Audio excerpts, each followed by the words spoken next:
Hereditarni angioedem je diagnoza, ki pravzaprav ni postavljena pogosto. To je bolezen, o kateri vemo zelo malo.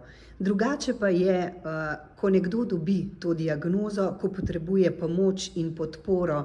Zato me zanima, kakšno podporo, kakšno obravnavo zahteva ta bolezen, in kako po strokovni plati obolelemu pomagate premagovati stanje, v katerem se je znašel. Zdaj, kar je potrebno poudariti pri bolezni hereditarni angioedem, je predvsem to, da bolezen ne vpliva na bolnika samo v akutni fazi, se pravi takrat, ko se neki napadi pojavijo, ampak obremeni bolnika na dolgo progo, bi lahko rekla. Se pravi, vpliva dolgoročno. Vpliva bodisi na neko samopodobo, na izobraževanje, na karierno napredovanje, na vsezadnje tudi v nekih socialnih oziroma družinskih okoljih. Bolnik mora vpeljati ogromno enih prilagoditev. Mi smo pa tukaj v bistvu predvsem zato, da mu izboljšamo kakovost življenja oziroma da mu nekako olajšamo soočanje z boleznijo. Največ, kar lahko naredimo, je to, da ozaveščamo.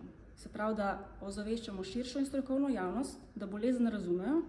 Kot drugo je pa to, da vpeljemo ene dobre strategije v obravnavo bolnika in s tem v bistvu pripomoremo k temu, da spodbudimo sodelovanje.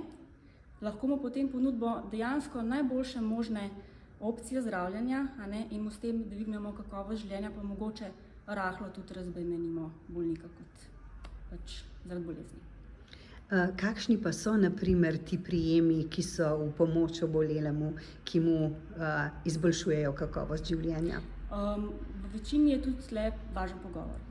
Veliko je dilem, s katerimi se bolniki srečujejo skozi to pot sprejemanja bolezni. Načeloma se jih obravnava multidisciplinarno, se pravi, poleg medicinske sestre in zdravnice sta v tim vključena tudi po potrebi klinična psihologinja, pa veliko funkcijo tle ima tudi klinična farmacevtka. Medicinska sestra v samem procesu sicer deluje kot nek povezovalec tudi med vsemi temi strokovnjaki in potem skupaj v bistvu rešujemo kar sproti dileme, s katerimi se soočajo bolniki.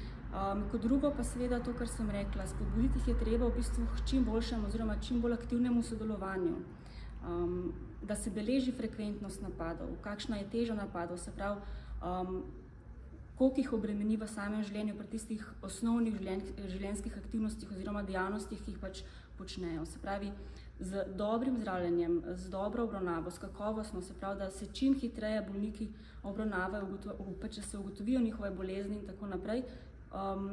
S tem najbolj pripomoremo v bistvu k temu, da jih ni strah, da lažje sprejmejo svojo bolezen in da se v bistvu potem tudi te prilagoditve nekako vpeljejo v osebno življenje oziroma v družinski krog.